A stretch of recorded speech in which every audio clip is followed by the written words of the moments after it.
95 news ప్రతిక్షణం ప్రజాక్షేమం కోసం బులెటిన్ల ముందుగా హెడ్లైన్స్ చూద్దాం. తెలంగాణలో కేంద్ర మాజీ మంత్రి ఎంపీ ప్రకాష్ జవదేకర్ పర్యటన. కేంద్రంలో మళ్లీ బీజేపీ ప్రభుత్వమే వస్తుందని స్పష్టం. కరీంనగర్లో జరుగుతున్న స్మార్ట్ సిటీ పనులను పర్యవేక్షించిన ఎంపీ బండి సంజయ్. చెప్పులు వేసుకుని ఆలయంలోకి వెళ్లారంటూ వస్తున్న ప్రచారంపై ఆగ్రహం. రాబోయే ఎన్నికల్లో పోటీకి సిద్ధమని కమెడియన్ సప్తగిరి స్టేట్మెంట్. టీడీపీని అధికారంలోకి తేవడం కోసం రాష్ట్ర వ్యాప్తంగా ప్రచారం చేస్తానని ప్రకటన.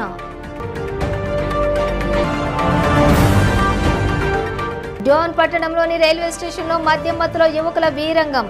టికెట్ కౌంటర్ వద్ద అద్దాలు ధ్వంసం. డీటెయిల్స్ చూస్తే కేంద్రంలో మళ్లీ అధికారంలోకి బీజేపీ ప్రభుత్వమే వస్తుందని కేంద్ర మంత్రి ప్రకాష్ జవదేకర్ తెలిపారు. కరీంనగర్లో కేంద్ర మాజీ మంత్రి ఎంపీ ప్రకాష్ జవదేకర్ పర్యటించారు. ఈ సందర్భంగా ఆయన మీడియాతో మాట్లాడారు. మోడీ పాలనలో ఒక్క అవినీతి మరకలేదన్నారు.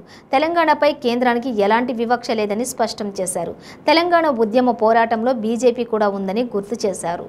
కాళేశ్వరం ప్రాజెక్టుకు తామే అనుమతులు ఇచ్చామని, రామగుండం ఎరువుల ఫ్యాక్టరీకి కూడా అనుమతులు ఇచ్చామని, నేషనల్ థర్మల్ ప్రాజెక్టుకు కూడా అనుమతులు ఇచ్చామని, తెలంగాణలోనే జాతీయ రహదారులు ఎక్కువగా నిర్మిస్తున్నామని జవదేకర్ వివరించారు.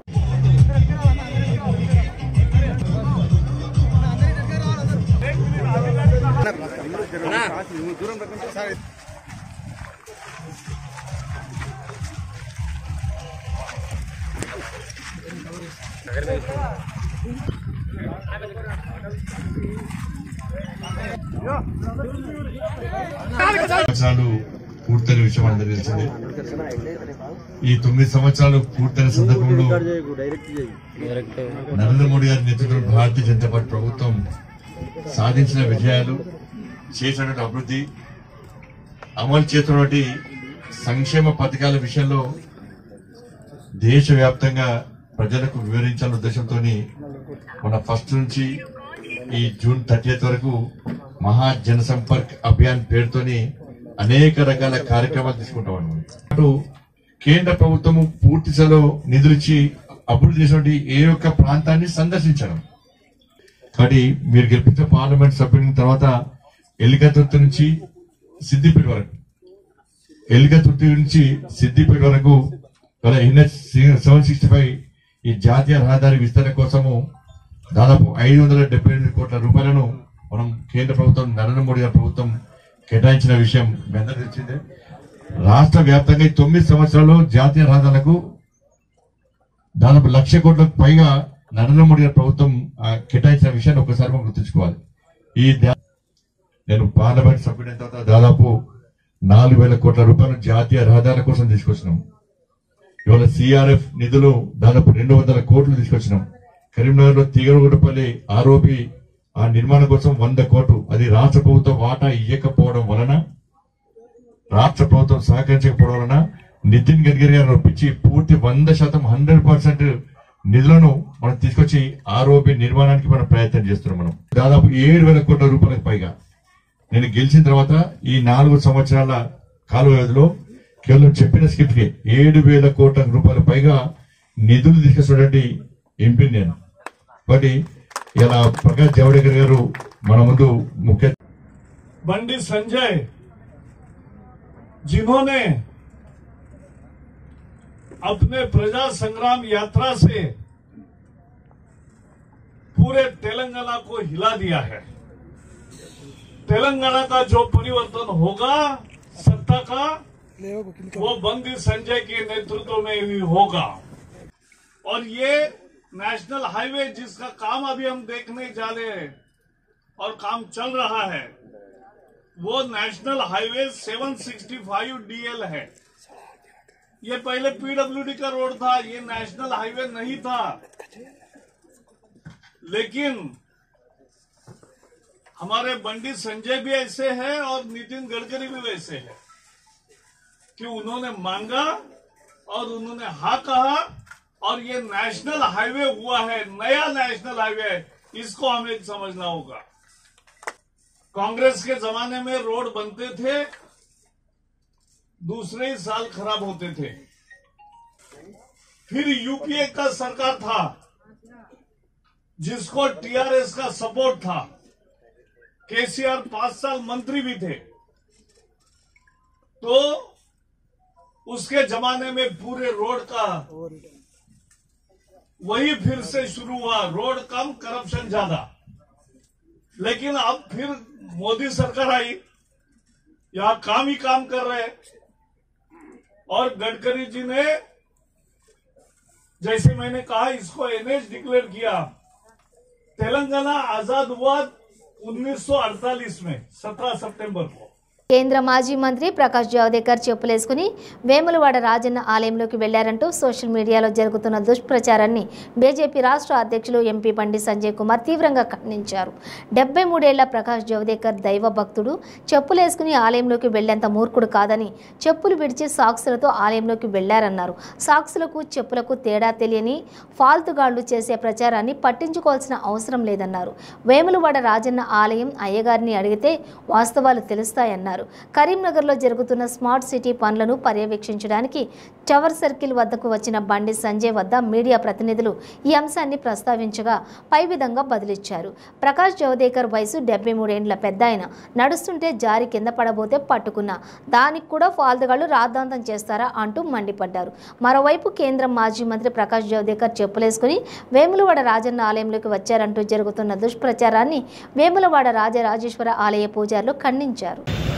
అన్ని మోర్చాలను కలిపి సంయుక్త సమావేశం ఏర్పాటు చేయడం, సోషల్ మీడియా ఇన్ఫ్లుయెన్సర్స్ సమావేశాన్ని ప్రభావితం చేసినటువంటి మేధావులను కలవడము, దాంతోపాటు ఏదో ఒక అభివృద్ధి కార్యక్రమం, కేంద్ర ప్రభుత్వం ఇచ్చిన అభివృద్ధి కార్యక్రమాన్ని సందర్శించడం, పరిశీలించడం, ఇట్లా రకరకాల కార్యక్రమాలను తీసుకొని మేము ముందుకు ప్రయత్నం చేస్తున్నాం. దాని తెలంగాణ రాష్ట్రంలో కూడా అనేక కార్యక్రమాలు తీసుకున్నాం. అనేక మంది కేంద్ర మంత్రులు కానీ కేంద్ర నాయకులు కానీ రాష్ట్రానికి వస్తున్నారు. ఈ రాష్ట్రానికి సంబంధించిన నాయకులు వేరే రాష్ట్రంలో పోతూ ఉన్నారు. దానిలో భాగంగానే ఈరోజు కరీంనగర్లో స్మార్ట్ సిటీని ఈరోజు సిసి జెండా, బీజీ జెండా సాయంత్రం ఎదుగుతున్న కూడా ప్రకాష్ జావదేకర్ వచ్చారు. ఇది కూడా సంయుక్త మన సీనియర్ కార్యకర్తల సమావేశం జరిగింది. ఈరోజు సాయంత్రం సంయుక్త మోర్చాల సంయుక్త సమావేశం జరుగుతుంది. మరి స్మార్ట్ సిటీకి కేంద్ర నిధులు వచ్చింది. ఇవాళ మోడీ గారి ప్రభుత్వం ఏర్పడిన తర్వాత ఆ ప్రాంతంలో, ఆ రాష్ట్రంలో బీజేపీ ప్రభుత్వం ఉందా లేదా అని చూడాలి. ఆ ప్రాంతంలో బీజేపీ శాసనసభ్యులరా, బీజేపీ ఎంపీలరా చూడండి. ఇవాళ అన్ని రాష్ట్రాలు, అన్ని ప్రాంతాలు అభివృద్ధి చెందలే, దేశం అభివృద్ధి చెందాలి.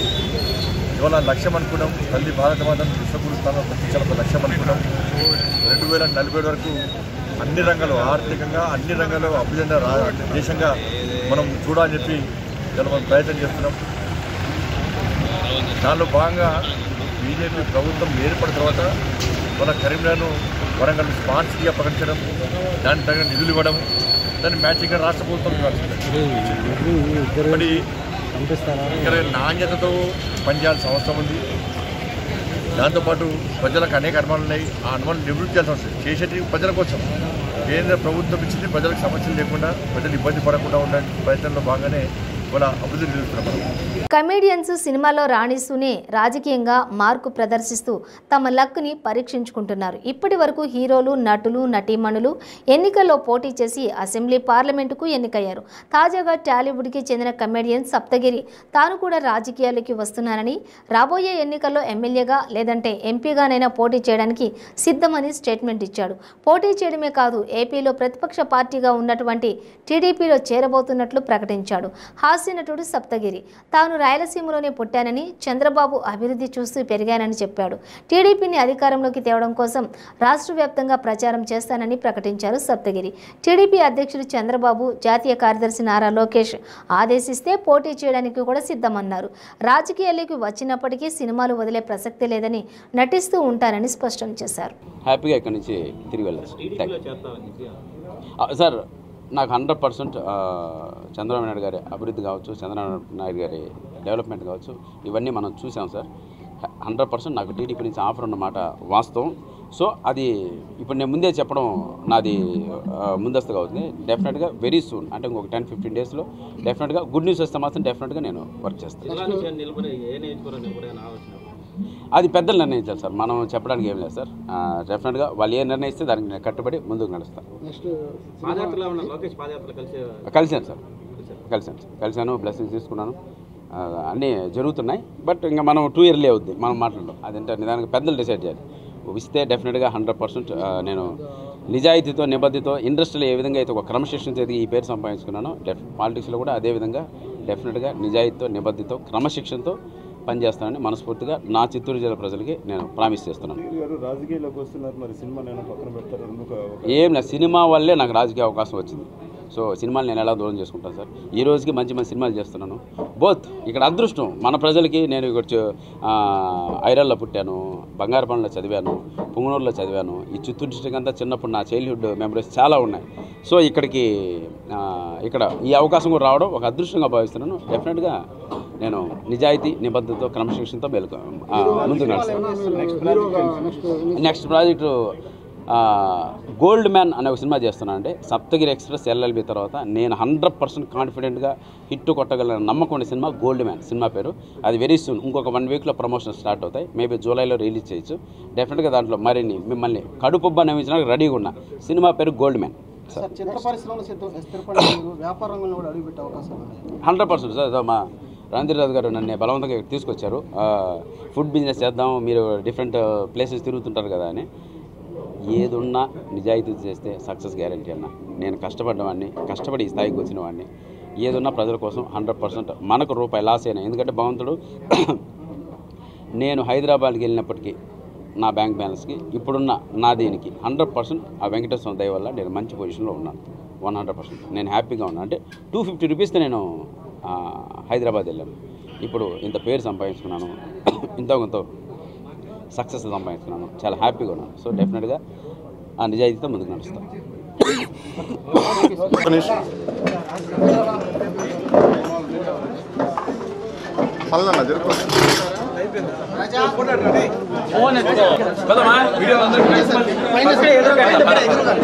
నంద్యాల జిల్లా డోన్ పట్టణంలోని రైల్వే స్టేషన్లోని టికెట్ కౌంటర్ వద్ద జార్ఖండ్ రాష్ట్రానికి చెందిన 2 వ్యక్తులు తాగిన మైకంలో వీరంగం సృష్టించారు.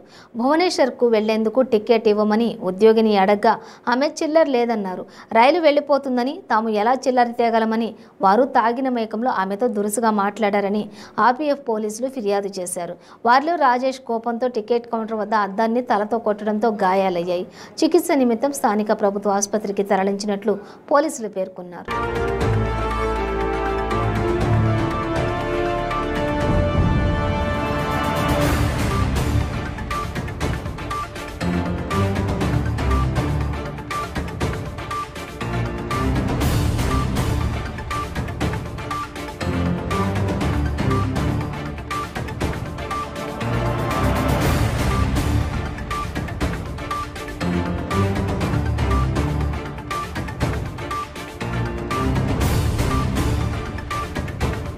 రైతుల ఆదాయాన్ని రెట్టింపు చేసే లక్ష్యంతో పాటు సమాజంలోని పేదలు, వెనుకబడిన తరగతులు, కార్మికులు ఇలా వివిధ వర్గాలకు లబ్ధి చేకూర్చేందుకు దేశవ్యాప్తంగా అన్ని జిల్లాల్లో అభివృద్ధి కార్యక్రమాలను చేపడుతున్నట్లు కేంద్ర విదేశీ వ్యవహారాలు, పార్లమెంటరీ వ్యవహారాల సహాయ మంత్రి వి మురళీధరన్ తెలిపారు. కేంద్ర మంత్రి మురళీధరన్ కాకినాడ జిల్లాలో పర్యటించి కేంద్ర ప్రభుత్వం సహాయంతో అమలవుతున్న వివిధ అభివృద్ధి కార్యక్రమాలను పరిశీలించారు. తొలుత పిఠాపురం మండలం ఫక్రుద్దీన్ పాలెంలో మిషన్ అమృత్ సరోవర్ కింద అభివృద్ధి చేసేందుకు ఎంపికైన పాపిడిదొడ్డి చెరువును సందర్శించారు. 70 ఎకరాల మేర ఉన్న చెరువులో తొలి దశ 10 ఎకరాల చెరువులో చేపట్టనున్న అభివృద్ధి పనుల వివరాలను అధికారులను అడిగి తెలుసుకున్నారు.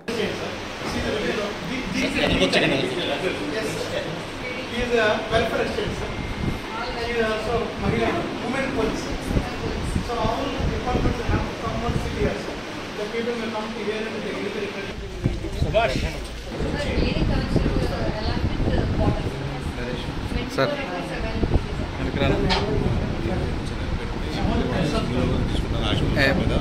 పట్టుకుంటాను.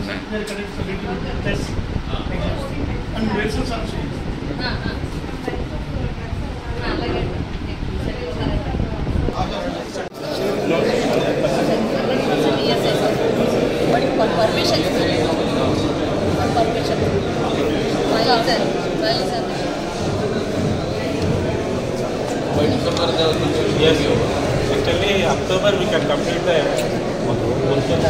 except. I'm happy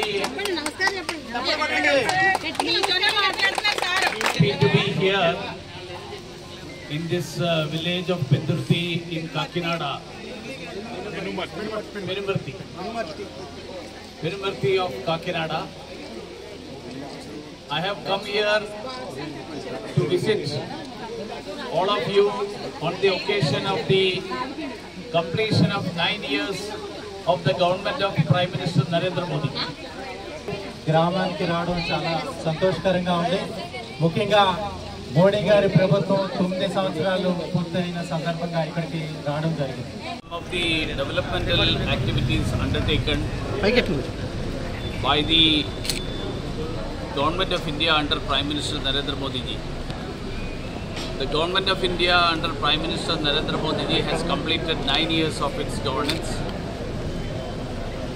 extending benefits to the poor, the needy, the marginalized, the backwards, the labor class. So I had the opportunity to visit the Amrit Sarovar that is getting constructed as part of the 75th year of India's independence. I also had the opportunity to visit one of the Anganwadis, and I am here at the site of the ESI hospital building that is getting constructed at a cost of 114 crores. This hospital will definitely be a boon to the labor class of Kakinada, which is an industrial town, which is a town which is having lot of people who are working in various factories and other establishments. పెద్ద కుటుంబాల్లోని విద్యార్థులందరూ ఉన్నత చదువులు చదువుకొని ఆయా కుటుంబాలు ఆర్థికంగా పరిపుష్టి సాధించాలని సంకల్పంతో ముఖ్యమంత్రి వైఎస్ జగన్మోహన్ రెడ్డి పేద విద్యార్థుల ఉన్నత చదువులకు అండగా నిలుస్తున్నారని రాష్ట్ర వ్యవసాయ శాఖ మంత్రి కాకాణి గోవర్ధన్ రెడ్డి పేర్కొన్నారు. నెల్లూరులో జరగనున్న విద్యా కానుకను విద్యార్థులకు అందించారు. ముఖ్యమంత్రి వైఎస్ జగన్మోహన్ రెడ్డి ప్రకటించిన నవరత్నాల్లో జగనన్న విద్యా దీవెన పథకం ఎంతో ప్రధానమైనదన్నారు. సమాజంలో చదువుకు పేదరికం అడ్డు రాకూడదనే లక్ష్యంతో దివంగత ముఖ్యమంత్రి YS Rajasekhar Reddy fee reimbursement పథకానికి శ్రీకారం చుట్టారని, ఆ పథకం వలన పేదరికంతో ఇబ్బందులు పడుతున్న పేద కుటుంబాల్లోని విద్యార్థులు బాగా చదువుకుని ఉన్నత స్థాయికి చేరుకుని ఉద్యోగ ఉపాధి అవకాశాలు పొందగలిగారని, తండ్రి స్ఫూర్తితో ముఖ్యమంత్రి వైఎస్ జగన్మోహన్ రెడ్డి జగనన్న విద్యా దీవెన, వసతి దీవెన కార్యక్రమాలను ప్రవేశపెట్టి క్రమం తప్పకుండా నిధులు విడుదల చేస్తూ పేద విద్యార్థులకు అండగా నిలుస్తున్నారన్నారు. మంచి గ్రీన్ బోర్డ్స్, త్వరలో డిజిటల్ బోర్డ్స్ కూడా ఇస్తూ ఉన్నారు స్కూల్స్ అన్నింటికి కూడా. అలానే పిల్లలకి ట్యాబ్స్ ఇవ్వడం, 8th క్లాస్ పిల్లలకి కానీ చక్కగా మంచి మిడ్ డే మీల్స్ పౌష్టికాహారంతో పెట్టడం కానీ, అలానే పిల్లల్ని చదివించుకుంటుంటే అమ్మకి కష్టం లేకుండా అమ్మ ఒడి ఇవ్వడం కానీ, అలానే ఎంత చదువుకున్నా పూర్తిగా ఫీజు అంతా కూడా గవర్నమెంట్ కట్టేటట్టుగా ఫుల్ ఫీజు రియంబర్స్మెంట్ కానీ, చదువుకునేటప్పుడు ఖర్చుల కోసం వసతి దీవెన కానీ, ఇలా అనేక కార్యక్రమాలు జగన్మోహన్ రెడ్డి గారు తీసుకొని వచ్చి ఒక గవర్నమెంట్ ప్రభుత్వ విద్యా వ్యవస్థ రూపురేఖలు మార్చారు. ఈరోజు అందరికీ తెలుసు గవర్నమెంట్ టీచర్స్ హైలీ క్వాలిఫైడ్, వారి దగ్గర ఉన్నంత స్కిల్స్ కానీ వారి దగ్గర ఉన్నంత ఇంటెలిజెన్స్ ఈరోజు ప్రైవేట్ ఎడ్యుకేషన్లో ఇన్స్టిట్యూషన్స్లో పనిచేసే టీచర్స్కి ఉండదు. భాగంగా ఈరోజు స్కూల్ తెచ్చే నాడు ప్రతి విద్యార్థులకు జగనన్న విద్యా కానుక కిట్లను సరఫరా చేయడం కార్యక్రమం మన రాష్ట్ర వ్యవసాయ శాఖ మంత్రివర్యులు, జిల్లా కలెక్టర్ మరియు శాసన మండలి సభ్యులు వారి చేతుల మీదుగా మన సర్వేపల్లి నియోజకవర్గం నుంచి 5 మండలాల్లోని 26,491 మందికి అనగా 1వ తరగతి నుండి 10వ తరగతి వరకు చదువుకునే పిల్లలకు 5.30 కోట్ల వ్యయంతో పిల్లలకు ఉపయోగపడే ఈ కిట్ల పంపిణీ కార్యక్రమం నందు నేను మీ అందరితో కలిసి పాలు పంచుకోవటం చాలా ఆనందకరంగా ఉంది. ప్రతి విద్యార్థులు చక్కగా చదువుకొని ప్రతిభావంతులు కావాలని, మీరు చదువుకునే స్కూల్తో పాటు మీరు తల్లిదండ్రులు మరియు అన్ని రకాలుగా చేయూతను అందిస్తున్న మన ప్రభుత్వానికి ఎంతో మంచి పేరు తేవాలని కోరుకుంటూ ఈ సందర్భంలో మన ప్రీతమ ముఖ్యమంత్రి శ్రీ వైఎస్ జగన్మోహన్ రెడ్డి గారికి మీ అందరి తరఫున ధన్యవాదాలు తెలుపుకుంటూ సంతోషంగా ఉంది. ఎందుకంటే ఎప్పుడు కూడా వచ్చేసి వ్యక్తిగతంగా నాకు ఏదైనా ఒక విద్యాకు సంబంధించి కానీ వైద్యంకు సంబంధించి కానీ ఏదో ఒక కార్యక్రమంలో పాల్గొంటే వ్యక్తిగతంగా నాకు చాలా ఆనందం ఇస్తుంది. ఎందుకంటే వ్యక్తిగతంగా నాకు చాలా నమ్మకం కూడా. ఈరోజు జగన్మోహన్ రెడ్డి గారు పిల్లలకు సంబంధించి కొంతమంది కొనుగోలు చేసుకునేటువంటి శక్తి స్తోమత ఉండవచ్చు, కొంతమందికి కొనుగోలు చేసేటువంటి స్తోమత ఉండకపోవచ్చు. అటువంటి వాళ్ళందరినీ దృష్టిలో పెట్టుకుని పిల్లలందరికీ పంపిణీ చేయాలనేటువంటి లక్ష్యంతో ఈరోజు ఎన్నడూ లేనటువంటి విధంగా జగనన్న విద్యా కానుక అనేటువంటి కార్యక్రమానికి శ్రీకారం చుట్టినటువంటి ఘనత మన ముఖ్యమంత్రి జగన్మోహన్ రెడ్డి గారిది అని చెప్పి మీ అందరికీ సందర్భంగా తెలియజేస్తున్నాం. వారాహి యాత్రను ఎవరూ ఆపలేరని జనసేనాని టెక్కలి నియోజకవర్గం ఇన్ఛార్జి కణితి కిరణ్ అన్నారు. ఈ సందర్భంగా మీడియా సమావేశంలో ఆయన మాట్లాడుతూ ఈ నెల 14 నుంచి చేపట్టబోయే వారాహి యాత్రలో జనసేన అధ్యక్షుడు పవన్ కళ్యాణ్ ప్రజల వద్ద నుంచి సమస్యలు తెలుసుకుని వాటిని పరిష్కారం చేసే దిశగా కృషి చేస్తారని తెలిపారు. రాష్ట్రంలో జరుగుతున్న అరాచకాలను, ప్రభుత్వ వైఫల్యాలను ప్రజల్లోకి తీసుకెళ్లడానికి ఉపయోగపడతాయన్నారు. రాష్ట్రంలో ఆత్మహత్యలు లేని రైతు రాజ్యం స్థాపించడానికి, భవన కార్మికులకు భరోసా కల్పించడానికి జనసేన ఉపయోగపడుతుందన్నారు. నిరుద్యోగులకు వడ్డీ లేని రుణాలను అందించి వారి ద్వారా నిరుద్యోగ నిర్మూలనకు కృషి చేస్తామని తెలిపారు.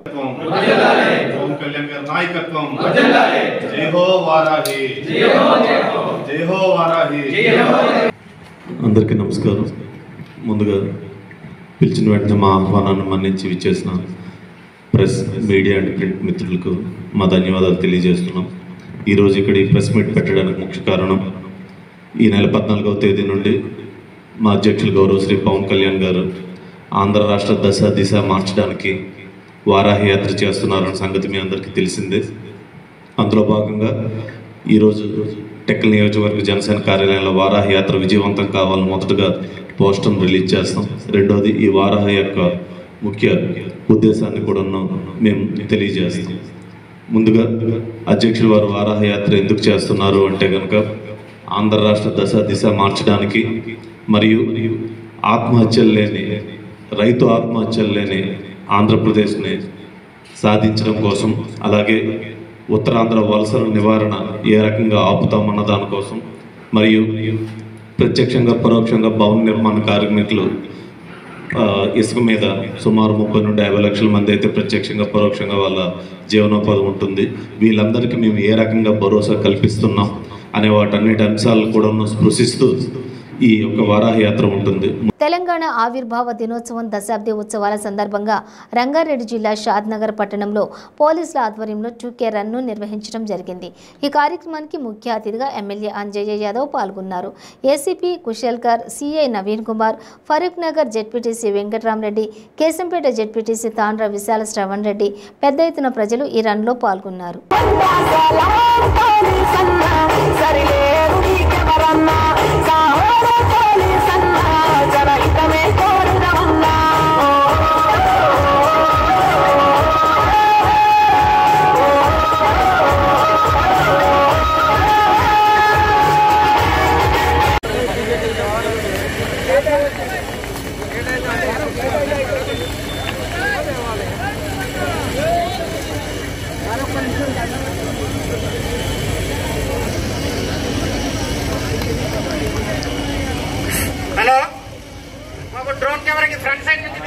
భాగంగా ఈరోజు 11వ రోజు అంటే 12వ తారీఖు నాడు తెలంగాణ 2K రన్ షాద్నగర్ పట్టణంలో పోలీసుల వారి ఆధ్వర్యంలో ఘనంగా నిర్వహించబడ్డది.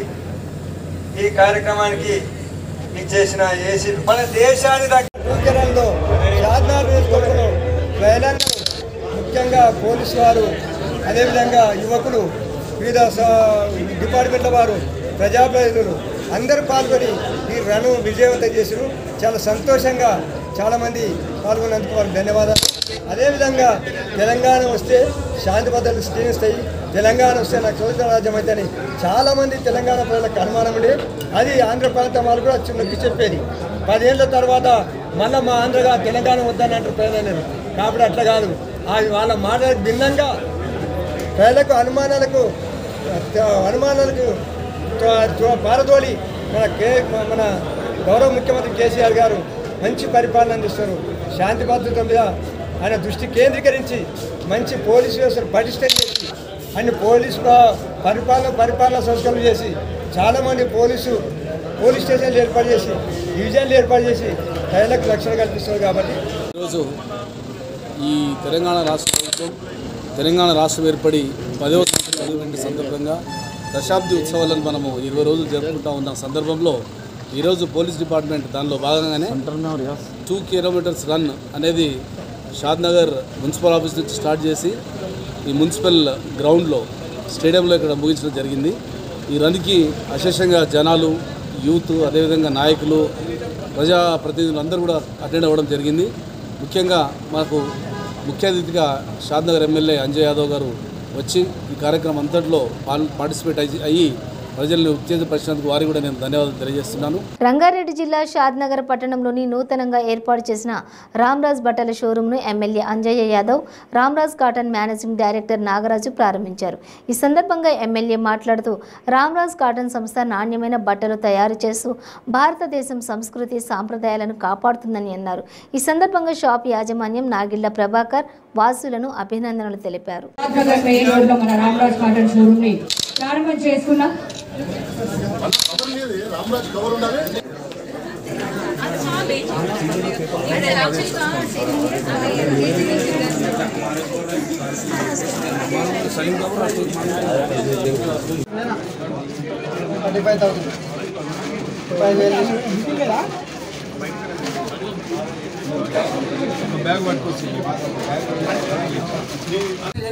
అందరికీ నమస్కారం అండి. ఈరోజు హైదరాబాద్ దగ్గర ఉన్న మన రామరాజ్ కాటన్ 250 షోరూమ్ అంజయ్య యాదవ్ గారు ఎమ్మెల్యే చేతుల్లో ఓపెన్ చేస్తున్నాము. ఈరోజు ఇది 251 షోరూమ్ అనమాట. రామరాజ్ కాటన్ 1983 ఓపెన్ చేసి ఇప్పుడు 40 years అయిపోతుంది. రామరాజ్ కాటన్ తయారు చేసేది మన భారతదేశ కల్చర్ సంస్కృతి ఐటమ్ అనమాట. ఇప్పుడు సుందర ముందు అన్నీ మనం పారంపర్యంగా కల్చర్గా ఉంటాయి. దానికి రామరాజ్ కట్టుబడి ఉంది. మనం నినాదం మాత్రమే కాదు, ప్రాక్టికల్గా ఈ దేశంలో పేదవాళ్లకు ఉపాధి కల్పించాలి అనే సంకల్పం తీసుకుందో దాన్ని నెరవేరుస్తూ మంచి క్వాలిటీని నేర్చే వాళ్ళకు మంచి ధరను రామరాజ్ చెల్లిస్తుంది. మీ అందరి ఆదరణతో మరింత ముందుకెళ్లాలని, మీరందరూ కొనుగోలు చేయాలని కోరుతూ అందరికీ ధన్యవాదాలు. రంగారెడ్డి జిల్లా షాద్నగర్ నియోజకవర్గం కేంద్రంలోని గత 10 రోజులుగా లక్ష్మీదేవిపల్లి రిజర్వాయర్ నిర్మాణం పనుల కోసం చేస్తున్న రిలే నిరాహార దీక్షలు ముగిశాయి. ఈ కార్యక్రమానికి ముఖ్య అతిథిగా కాంగ్రెస్ పార్టీ ఇన్ఛార్జి వీర్లపల్లి శంకర్, పాలమూరు అధ్యయన వేదిక కన్వీనర్ రాఘవాచారి హాజరయ్యారు. ఈ సందర్భంగా వీర్లపల్లి శంకర్ మాట్లాడుతూ లక్ష్మీదేవిపల్లి రిజర్వాయర్ పనులు వెంటనే చేపట్టాలని, లేకుంటే ఆందోళనలు కొనసాగుతాయని అన్నారు. ఈ కార్యక్రమంలో వైఎస్ఆర్టీపీ పార్టీ నియోజకవర్గం ఇన్ఛార్జి ఇబ్రహీం, బీఎస్పీ నాయకులు దొడ్డి శ్రీనివాసులు, సిఐటియు రాజు, తుప్పుడు నరసయ్య తదితరులు పాల్గొన్నారు. దశాబ్ది ఉత్సవాలని చెప్పేసి ఈరోజు దశాబ్ది ఉత్సవాలు తీసుకొచ్చి ఎండిన షెడ్ల కాడిపోయి రాజు కూడా రైతు వేసుకొని దావతులు చేసుకుంటున్నారు బీఆర్ఎస్ నాయకులు. అంటే అభివృద్ధి అంటే ఎండిన చెరువుల కాడిపోయి రాజుకుంట లైట్లు వేసుకొని ఇది అభివృద్ధి చెప్పడం అంటే అభివృద్ధి పట్ల మీకు ఎంత చిత్తశుద్ధి ఉందో దీన్ని బట్టే అర్థమవుతుంది. మీరు ప్రజాధనాన్ని దాదాపుగా ఈ దశాబ్ది ఉత్సవాల కోసం 150 కోట్ల రూపాయలను ప్రజాధనాన్ని వేస్ట్ కానీ ప్రతిపక్షాలు కానీ ప్రజా సంఘాలు కానీ ఒక కార్యాచరణ పూనుకుంటుంది. ఆ రోజు నువ్వు ఎట్లా రాజకీయాలు చేస్తారో, మీరు ఎట్లా ప్రజలలో తిరుగుతారో అన్ని కూడా ఈ వేదిక నుంచి మేమందరం ఒక కార్యాచరణ చేస్తాం. తప్పకుండా భవిష్యత్తులో మీరు రాజకీయంగా ఎట్లా మీరు ఈ మాట్లాడిరో, ఈ పనులు ఎట్లా పూర్తి చేయలేదో, మీరు ఎట్లా లబ్ధి పొందిరో, ఇక్కడ రైతులను ఎట్లా అన్యాయం చేస్తున్నారో తప్పకుండా మీ యొక్క భర్తం తప్పకుండా దాన్ని ఎండగడతాం. లక్ష్మీదేవిపల్లి ప్రతిపక్ష పార్టీలతో కూడా ఒక హామీ ఇప్పిస్తున్నాం. భవిష్యత్తులో మీకు చేయకపోతే కూడా ప్రతిపక్షాలు అందరూ కూడా కలిసి ఆ ప్రాజెక్టు పూర్తి చేయడానికి అందరం కంకణబద్ధమై పనిచేస్తాం. మిమ్మల్ని అయితే ఒట్టిగా మాత్రం మరి ఈ కార్యక్రమాన్ని వాళ్ళు నిజంగా సమాజానికి ఉపయోగపడే కార్యక్రమం కాబట్టి వాళ్ళు ఎంత కష్టమైన రిలే నిరాహార దీక్షలు దశాబ్ది ఉత్సవాలు అక్కడ జరుపుతుంటే ఈ రిలే నిరాహార దీక్షలు ఇక్కడ జరపడం జరిగింది. మరి పెద్దలు ఏ విధంగా మాకు సూచనలు చేసిన భవిష్యత్ కార్యక్రమం దాన్ని తప్పకుండా చేస్తాం. బులెటిన్ ముగించే ముందు హెడ్లైన్స్ మరోసారి. తెలంగాణలో కేంద్ర మాజీ మంత్రి ఎంపీ ప్రకాష్ జవదేకర్ పర్యటన. కేంద్రంలో మళ్లీ బీజేపీ ప్రభుత్వమే వస్తుందని స్పష్టం. కరీంనగర్లో జరుగుతున్న స్మార్ట్ సిటీ పనులను పర్యవేక్షించిన ఎంపీ బండి సంజయ్. చెప్పులు వేసుకుని ఆలయంలోకి వెళ్లారంటూ వస్తున్న ప్రచారంపై ఆగ్రహం. రాబోయే ఎన్నికల్లో పోటీకి సిద్ధమని కమెడియన్ సప్తగిరి స్టేట్మెంట్. టీడీపీని అధికారంలోకి తేవడం కోసం రాష్ట్ర వ్యాప్తంగా ప్రచారం చేస్తానని ప్రకటన.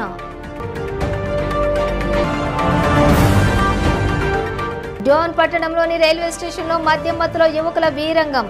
టికెట్ కౌంటర్ వద్ద అద్దాలు ధ్వంసం. ఇవి బులెటిన్ డీటెయిల్స్. చూస్తూనే ఉండండి 95 న్యూస్.